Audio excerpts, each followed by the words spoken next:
So I was lucky enough to be very successful, statistically speaking, when I was younger. And I kept having mentors. That was part of my success. I kept finding people that were 10, 100 steps ahead of me, talking with them, asking them stupid questions, and I kept doing that over and over again. And then I just kept surpassing my mentors, right?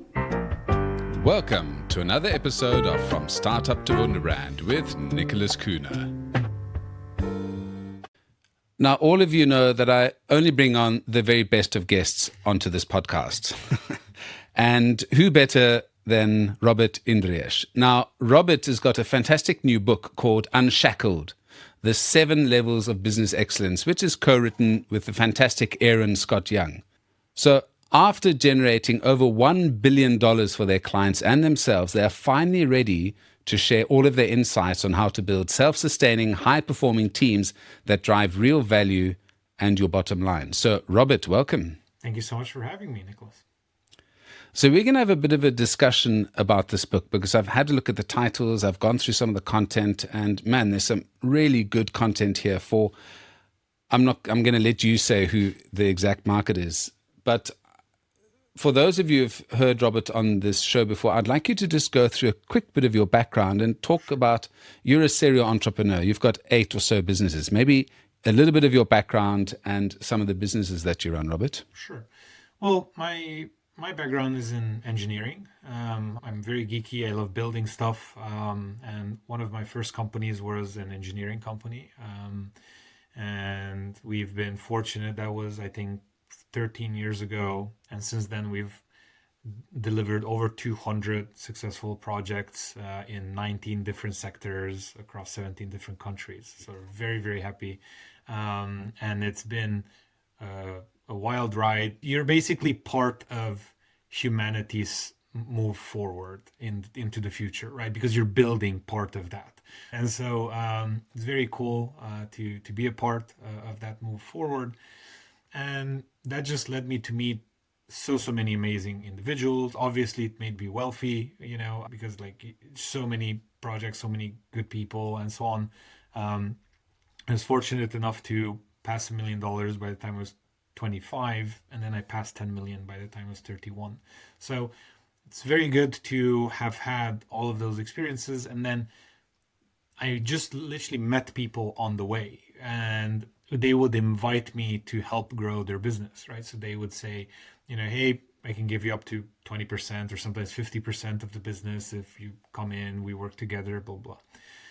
So like that, I just joined more and more companies. I had 11 companies in my portfolio total. We already sold 3 of them. Total exit value is a little under 20 million so far. And we're now looking to sell a few more assets. With a little bit of luck, we'll pass 20 million in total exits, within the next year. So we're in a good place. And the reason for that, I think, is because I always work in partnership and I don't let my ego get the better of me in anything I do. So I don't care if I'm, behind or if someone else is in the spotlight or whatever. The only thing I care about is let's look at the numbers. Let's see what the numbers are telling us in terms of what's going wrong and what's going right, and let's adapt our strategy based on it. So I just keep doing that over and over and over again every single day, and I do it I used to do it for all of my businesses, but then, as we explain in the book, now I have people doing that, people in place in high positions, and then we just take it 1 week at a time, set goals for the next week, and just see everything work as God willeth, how they say. So there are 2 things I want to touch on. You've obviously worked across multiple industries, so that's challenging by itself. The second thing is you mentioned that you have worked across multiple countries as well. What have some of those challenges been? I mean, are each of these markets the same? Does everyone have the same way of working? Have you been able to build your EQ, so your emotional intelligence, as you've worked with these different companies across different countries? Well, something that almost no one knows about me. I think I've never said this on the podcast or publicly, maybe, but almost no one knows that I'm autistic, because I sort of mask it very well. Like you learn as you're a child and so on and so forth. You learn that you're different. You're like, why is everyone laughing? Or why do they feel upset? Like, what's wrong, right? And then you're like, that doesn't affect me. And then you're asked, shouldn't it affect me? And so all of these things, you realize you're different. And in my case, it came with a bit higher IQ. Now, being smarter than other people isn't naturally, in your benefit, because if it makes you arrogant, it's in your detriment, right? If it makes you cocky, again, you can take bets that you shouldn't take, gamble, and so on and so forth, or just lose all of your friends, because you're an a-hole. Excuse my French. So, but basically, being smarter than others and not understanding emotion puts you in a place where you don't really get what's going on. And so you're constantly analyzing. I don't know if the listeners have seen The Hunger Games, the prequel, the Ballad of Songbirds and Snakes.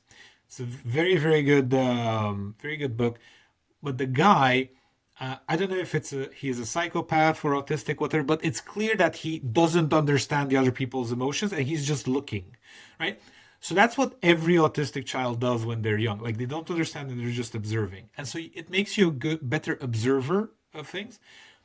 It's also you have to become a good observer to understand. You have no other chance, because if you don't observe, you're left there wondering, you're like, what did I say? And everyone's like, oh, Robert, seriously? You don't like me? And so you get upset because, like, what? Seriously, what did I just told them the truth. Like, well, yes, but you don't say it that way, right? And so I had a million conversations like that. I have realized that many of the stereotypes that countries have are genuinely true, right? Like, if you go to, for example, I stayed in Mexico, we would have a meeting with someone at 4, they would arrive at 4:40. I'm like, the meeting was at 4. Why are you here at 4:40? I'm just about to leave. Well, yes, there was traffic. How old are you? Seriously, how many years, how many decades do you need to figure out there's always traffic in a city with 22 million people in it, right? And so just stupid excuses, and they really are excuses, because guess what? They do get on the plane on time because the plane leaves, right? And so they do and can be on time. The problem is they don't come on time to meetings, right? Yeah, mañana. Exactly. So I had a lot of cultural shocks in Mexico, for example. I worked there for 5 years. Telenovelas, 100%. Every week, the entire family is in war, and we're separated. We're never gonna talk again. By Wednesday, everyone's happy. It's peace, quiet. Everything's good in the world. Then by Saturday, again, a war, complete. Like, you have no idea who said what, when, what did they mean, why did they say it that way. I was like, what's the problem? Again, week after week after week, right? Same with everything else. So go to Russia, you're right. I spent time in Russia, in Novosibirsk, in Siberia. People couldn't care less. It was the best time of my life, You just literally go out, like, for example, at one point they had like this artificial lake that they made there in the middle of nowhere. And we just went there. It was 3 a.m. It was cold. You couldn't everyone just started getting naked and then went into the water. I'm like, I'm a guy, like, screw it. I'm going to get undressed, get into the water. Cold. I felt, everything that I have invert, like it just went back. It's like, I couldn't, it was just so bad, so cold. And then we get outside, and then we had to, we had towels because we knew we were going to go there. Then we went outside, and I was dating this girl, and like, I need to be polite. I need to give her my towel. And so I gave her my towel, and she was like, she had no problem. 3 a.m., freezing cold, wet, She was just taking her time. I was like shivering like I'm going to die, and so I was like, I'm going to wait it out. Then she probably noticed. So she hurried a little bit. She gave me the towel. No one cared about anything. You just drink, everything was fine. Went home. We went to the hotel, went back to work. It was just such a different vibe, in every way. Both genders, male, female, didn't matter. Everyone was super direct, super upfront. No one cared. They just, whatever. All of those stereotypes that you would have, about how they are, That's how they were.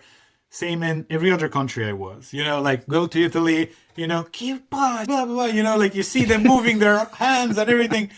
And I can't believe it's so accurate, right? Like when you actually go and experience, it's not the movie. You're literally going there. You go to Rome or other cities and you see people talking to one another. Like you can't believe how true it is. Marie. Yeah. Or there's that joke with people from Spain, especially from Barcelona. They're like, Barcelona. They say it that way.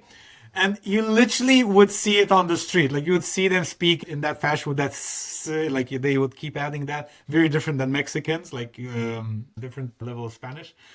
So that's basically it. The most difficult thing I found is to get these people to work with one another, right? Like I'm not making this up, have a developer from Africa, a quality assurance tester in Romania, project manager in India, a client in Spain, the investor in the UK, and bring all of those people on the call and just watch the circus.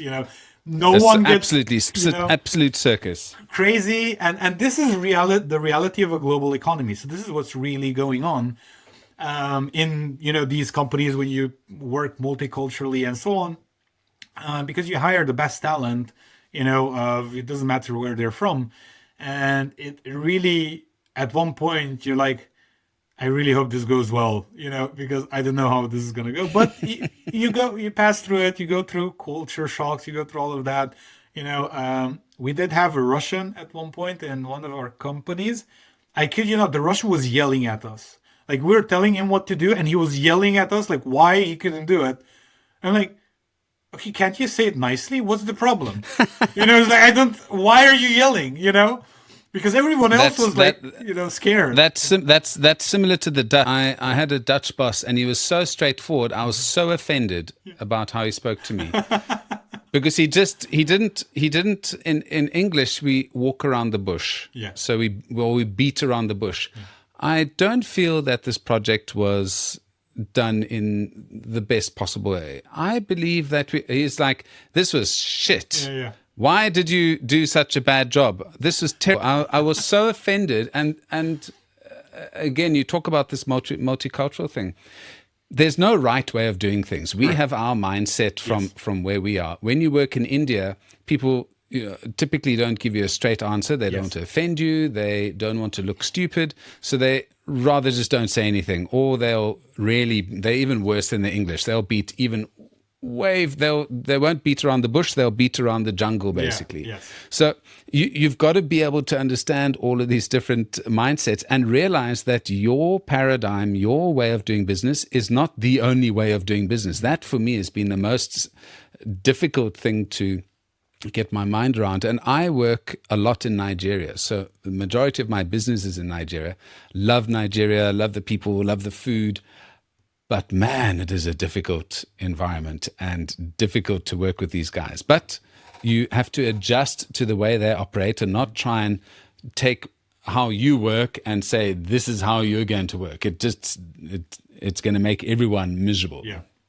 So let's go into this book, Unshackled, The 7 Levels of Business Excellence. Talk to me about a bit of the background for this book. So why write a book? I mean, a book takes a long time, doesn't necessarily generate millions and dollars of revenue.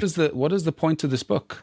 Well, so I was lucky enough to be very successful, statistically speaking, when I was younger. And I kept having mentors. That was part of my success. I kept finding people that were, 10, 100 steps ahead of me, talking with them, asking them stupid questions, and I kept doing that over and over again. And then I just kept surpassing my mentors, right? So I had, a mentor that was making 6 figures when I was making 5, and then I passed him in a short time. Then I had the mentor that was making millions, or $1 million, and then I passed him multiple millions, and so on and so forth. And then at one point, I kept not finding people that were much wealthier than I, but not bad people, because at one point, or obsessed, bad or obsessed, like one of the other. So either they were bad, as in ruthless in business, and I don't resonate with that at all. I don't like it. I like ethics, I like fairness, and partnerships and collaboration, co-oping, and so on and so forth. And then in terms of the obsession, they would literally be obsessed by their business, or they would, run their mind. And so like they maybe had, a $50 million business, but their relationship was in shambles, or they look like they're 80, and they're 40, like whatever. And so I didn't resonate with any of that. I have a very holistic view of life. I'm just very leisure, very relaxed. You will see I'm very focused on results. At the same time, like we come to meetings, like we literally, sometimes my weekly meetings with my staff is we go play basketball and we just talk about stuff, right? And so that's the meeting, right? It's very familiar, very amicable. Like you don't need to do anything. We just say, what did you commit to do by this week? Did you achieve it or not? What happened? What do we learn? What do we do next, etc. And so I did search a lot, and then I couldn't find someone. And then I randomly went to a conference in London. My wife got tickets, and we said, okay, let's go. And we went to this conference. It was called The Best You. Amazing conference. Really loved it. This was pre-pandemic. And then there was one speaker that I shouldn't even go to, but I had no other better option. I kid you not. That's the only reason I went. And so then I went there. The guy didn't even have a presentation. Like everyone had because he was a main stage speaker. So everyone had like these pompous presentations, and, whatever. This guy just climbed up on stage, everyone uses a presentation and the mic. But I feel that's unnecessary. Can you guys hear me? And we're like, yeah, we can hear you. Okay, perfect. Let's just make it a bit more familiar. I'm like, okay, fine, whatever. And so like he kept talking and talking. At one point he asked, he's like, do you guys mind if I swear? And we're like, no, go ahead. And I kid you not, he said, what the hell? And that was his swear. Hell was his swear word. And I'm like, this guy is so funny. Like, what's up with this guy? And so really liked him, really resonated. And I said, let me pick his brain because there might be something here. So I go to his booth and then I start asking him a bunch of stupid questions. Interestingly enough, and I'm always with my agenda, by the way. Even now, I have my agenda here. Whenever I have a meeting, some notes, I just take notes ferociously because that's how I learn. And so I went to the booth and I started asking questions that for me were real questions. Like, how do you do this? How do you do that? And so he literally was giving me answers. I'm like, that makes so much sense. Let me write that down. And then I would ask another stupid question. And then he would just come up with an answer. And then I would write that down. And at one point, I made such an entourage there of excitement of asking him questions, and so many other people joined. And then this guy came, and everyone else was asking questions. And this guy that was hired, a media guy from the event, came and took us a picture from above. You can literally see Aaron with a group of people, like they're asking him questions, he's answering. I'm behind Aaron with my notepad and just taking notes of everything he's saying, like literally just writing down, like just downloading all of that information. And so it was so cool that someone actually captured the first moment of, the first hour we spent together. And then we started talking. I'm like, Aaron, I have some very deep questions I want to ask you about business, about finances, about life, and so on. But they're very deep. Like, there's not something I would discuss publicly. He's like, okay, no problem. Let's go to the VIP section because the guys that have booths, can go. So let's go to the VIP section. I'll answer all of your questions. And we went there. Again, bombarded. I kid you. Like, if I didn't ask 20 questions, I didn't ask any. It was just so many. And all of them, very honest, very upfront. I'm like, I don't understand this guy. He seems amazing, blah, blah, blah. It just was so weird. He had a course. I think at the time it was like $5,000. I just paid it upfront immediately. I was like, there you go. Take my money. Because if I get this much value, after an hour of just asking you questions, I don't know what 3 months of the course will be like. So I signed up for the course. Super valuable. Really love it. The course is called Unshackled, right? Really love the course. Took ferocious notes. Applied everything in my businesses, And I thought I knew what I'm doing and I'm wealthy and so on and so forth. But then, wow, the scale, like so much better, so much more relaxed. And I just keep doing more. And then I have my take on it because Aaron's like, 50 something, I think close to 60, or I don't want to make him older than he is, but I think he's like almost 60. So I'm like half his age, basically. And so I'm very geeky. So like everything he would say, I would have a technical spin on it and automatize stuff, and take it to the next level and, come up with even more enhanced ways specifically to do things. And so I kept doing that, and I joined that course, I think 3 or 4 times, like because I just kept going again and again to the course, more and more. And so we became very good friends. He said, Robert, I've never met anyone that asked so many questions. I'm like, because I'm actually doing the work. I'm actually like from one class to the next, everything you said I'm trying to do. And then obviously I have 10 questions because I hit bottlenecks. And so I kept doing that. What happened is the pandemic hit, and so many people were losing their businesses or going nuts or have no idea what's going on. And here we were just growing. Like our businesses were doing fine, growing, making more millions than we ever had. And I literally went to Aaron. I'm like, Aaron, everything you teach and everything I also know, people should know. And the vast majority of people will not pay us $10,000 to learn this information. We have to download our brains into a book so that people can actually get this, and can live better lives, like run better businesses, run better teams, just enjoy their life more because of it and so on. I had to convince him for 6 months, I believe, or something like that, because he really didn't want to. Because it's a lot of work, as you said. It's a phenomenal amount of work, right? It took us so many hundreds of hours to do well. But eventually it came out and it's done well. And that's what it is. It's literally like half of the book is his voice and, his teachings. And then half of the book is my voice and, my specific this exactly and this exactly, He goes like top level, you should have this, and this is how you should think about things. And then I'm like, okay, when Aaron says this is how you actually implement it, right? And then I just go very deep into the weeds of this is an exact job description, this is an exact interview questionnaire, this is like everything super, super useful. And so that's why we made it, because for $20, even if anyone gets one idea from the book, just one, you can get 100 easy. Even if you just get one idea, it was worth $20. So that's why, we wrote it. So if I had to ask you, who is the ideal customer for this book, or not customer, who's the ideal reader? So who do you think is going to be able to 10x? Okay, let's look at target markets here. We've got guys who have got a business and need to take it further. We've also got folks who are going to be starting their new business, and why not get a head start by reading this? Who are the ideal target markets for this? So the ideal target market is actually managers. So that's how we wrote the book, so that any manager can take this and succeed. Because everyone talks about entrepreneurship and business ownership and so on and so forth.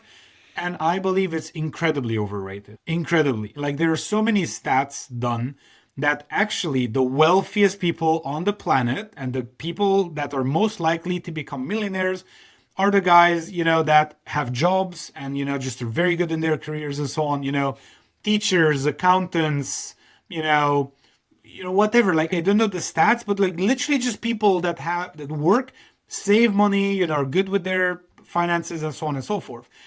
And it's just so much less stress, and then you do everything you want in your spare time. Whereas if you're an entrepreneur, you don't have spare time. A client will call you at 10. What are you going to do? You're going to answer this phone, right? If you would be an employee, hell no, I'm not going to answer that phone at 10 p.m.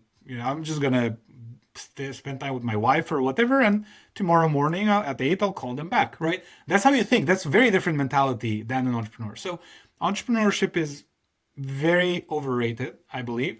So we wrote the book for managers, and so there are probably, I don't want to say 1,000,000 to 1, but like let's say 1,000 to 1 more managers than there are entrepreneurs and business owners, right? So who is helping them?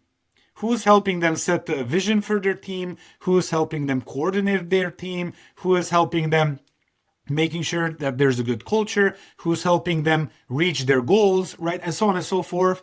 Who is, helping them put procedures in place, getting new people on staff, that were better than the previous ones we had, etc., etc., etc. The entire book is geared towards management. All of it. 100% of it. So whether you're in, and we talk about this a lot in the book, whether you're internally and you need, like, for example, the first part of the book talks about validation, product validation, and making sure you're doing things right and so on. If you're not a entrepreneur, you don't have a product because you're an internal manager. What you need to sell is the idea of doing things better.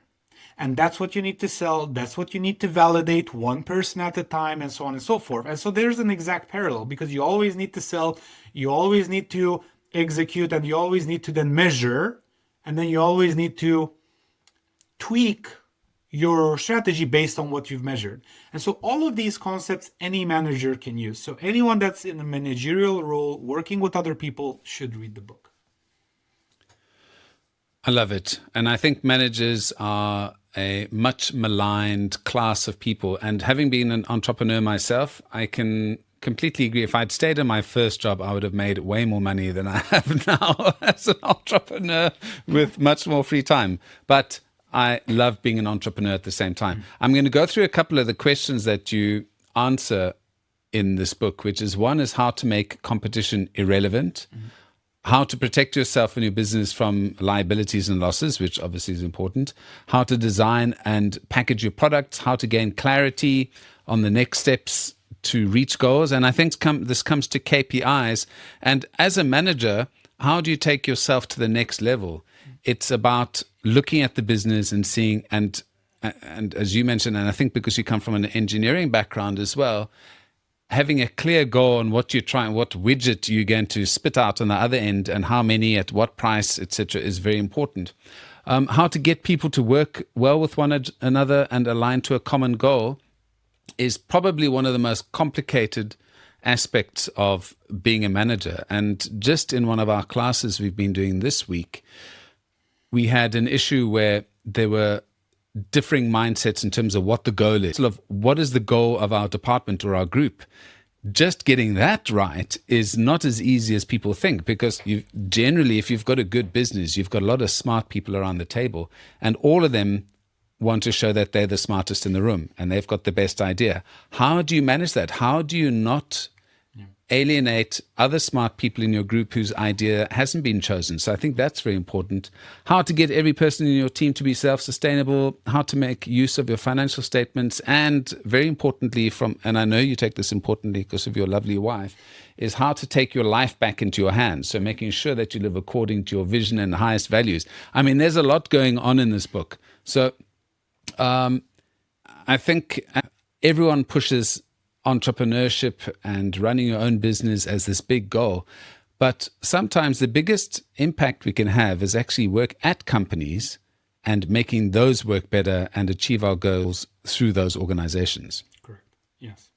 Yes.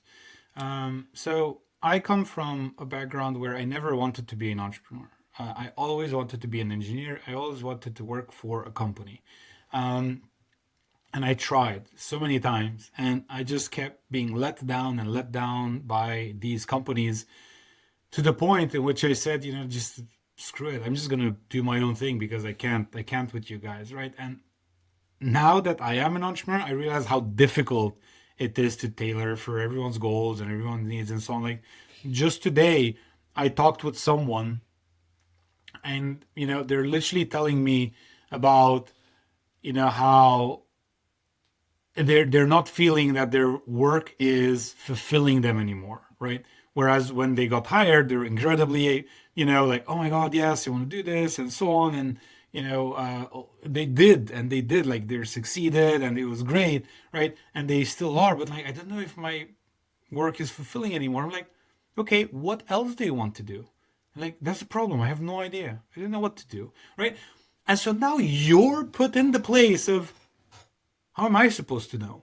It's like, I can't pray for you. You need to just sit down and meditate, and either get divine inspiration or something, to do, and then come to me with some options of what else do you want to do, right? We had people, for example, I'm not exaggerating, we had people in roles in the past, and they would come to a meeting, a one-on-one meeting, and they would tell me that, I wanna resign. I'm like, you wanna resign? Why? And like, well, I want to become a poet.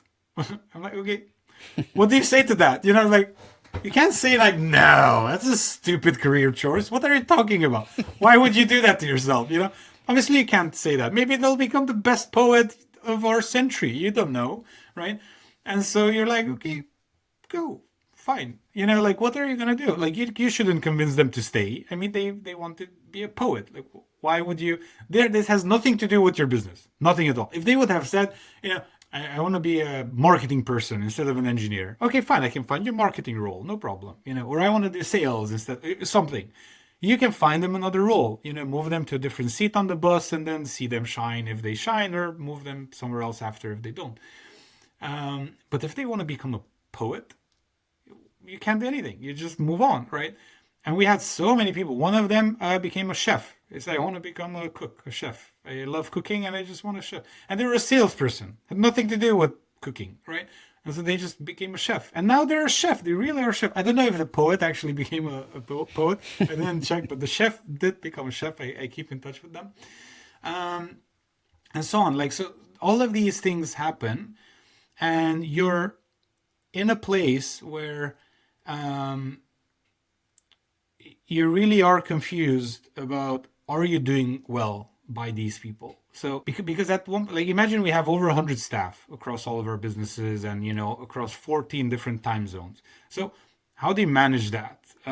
Someone from Nigeria, you're talking about there, we actually have people in Nigeria, right? Someone from Nigeria tells me that they just got malaria and they're going to be out for 2 weeks and there's nothing we could do about it. It's like, and they literally had a deadline like the next week on an important project only they know how to do. And like, I can't, what should I have foreseen that and move them from Nigeria to a country that doesn't have malaria, because like, what would they actually do? I mean, Bill Gates is trying, but it's not done yet, it's not eradicated yet. So, this guy actually had malaria like 2 or 3 times in his life and he's still alive. So definitely, I think my wife and I joke about this. Some people, we have guardian angels, like, in quotes. Some people, I think their guardian angel looks very beaten up. I think they barely have a few more feathers, like they had a very hard time until now, right? And so, this is what reality is. Nothing's black and white, everything's a nuance of an opinion of subjective reality in a different country, and you're in the middle. You're like, why are we even having this conversation? Just do the job. It just doesn't matter. Just do the job, move on with your life, right? But no, it doesn't work like that, right? And the reality is it doesn't. And so you need to build things that people enjoy. When I say things, I mean like environments and companies and cultures and so on that people enjoy being in. And that's when,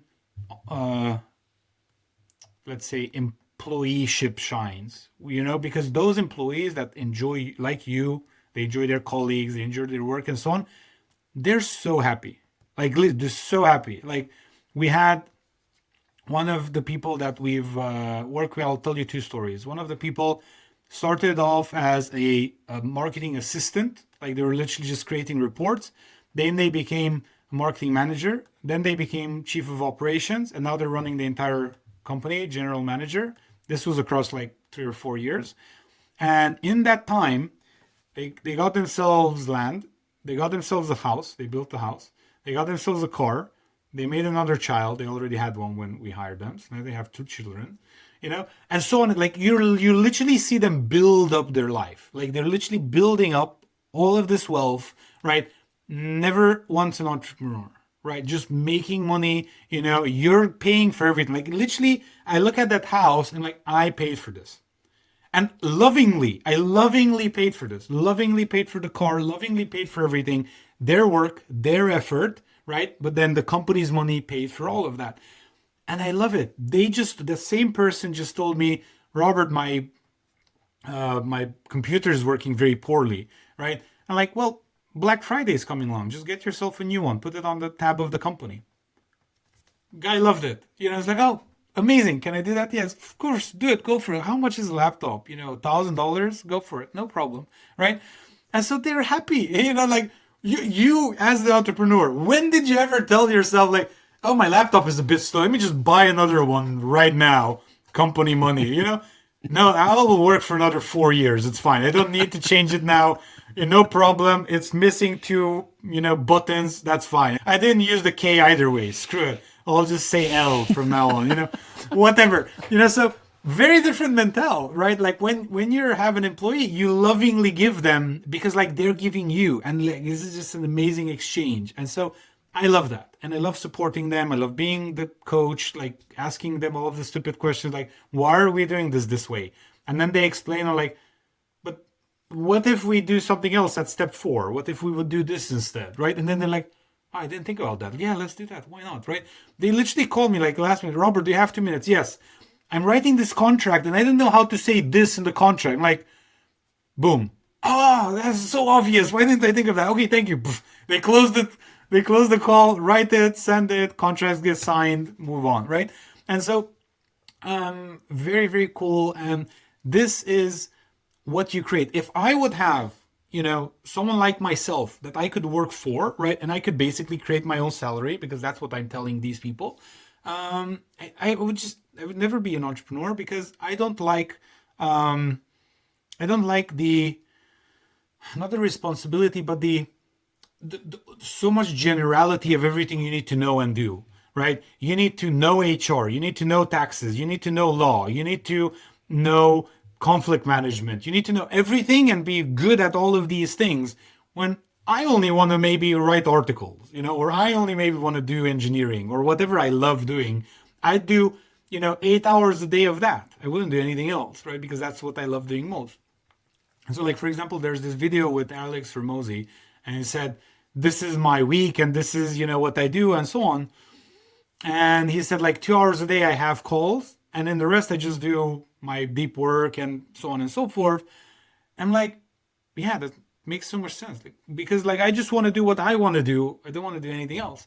I do have a lot of calls because part of my value is how I help my team, and they don't need my help, but it accelerates growth, right? Like they remove their bottlenecks quicker with conversations, like brainstorming conversations. And then the final story I'll tell you, we had a seminar at one point in the city. We had like full house, 100 something people showed up. Then this mother comes along and said, can we speak in private? Like, well, not right now because we're here, but if you want, we can meet tomorrow morning at 5 a.m. I was like, what do you mean 5? Well, I'm busy all day tomorrow, but tomorrow at 5 I'll be running on the river bench. If you want, we can meet there and we can walk together. And she didn't know if she should believe me, but she was there. 5, I was there. And so we literally spent an hour together. She asked me a bunch of stupid questions, right? And then she said, oh, I have a son and he doesn't know what to do with his life. Can you talk to him? Had a conversation, loved the guy, he loved what we do, started giving him some engineering tasks, like just to try and so on. He was 17, we couldn't even hire him. And then when he turned 18, we got him for an internship. And now it's, I don't know how many years later, I think he's making like $70,000 a year or something like that, right, in the developing country. So they're like they literally have their own house, own car, own everything. And they're like 22, I don't know, like, and so I love that. And they love that arrangement as well. And so I hope that answers your question in a very long-winded way. It seems like this book is not just going to be for managers, but people who manage managers, so yes. Owners as well. So it's important for you to understand what motivates managers and how keep good in the business. So we're talking about the Unshackled, the 7 levels of business excellence, and it covers a whole bunch of subjects that are going to be very useful, either as a primer for somebody who wants to get into management, somebody who's in management and wants to up their game, or for folks who own a business and want to give their managers tools to do a better job. So, Robert, thank you for this discussion. Some great stories as well. And where can I send folks to get this book? Well, anyone can Google the book title and they should probably find it close to their country and so on. If they want some extra perks, extra goodies, freebies, that come from us personally, They should go to theunshackled.life.com. I'll stick that link in the description so you can click on that. But you've got 8 businesses. So what I'm going to do is I'm also going to stick in to your profile so that folks, if they're interested in seeing some of the work that you do and maybe want to help your managers buy their next house or their next car, they can get involved with you. They can get in touch with you directly, Robert. Yes, definitely. It's myfullname.com. Anyone can just find it easily. Great. Well, Robert, it's been a treat speaking to you. And I hope anyone who's interested in management gets this book and gets some value from it. Thank you so much. I really do appreciate your comments. So why not go and watch this live on YouTube or go to my website, kuhne.no. That's Kuhne.no for more information.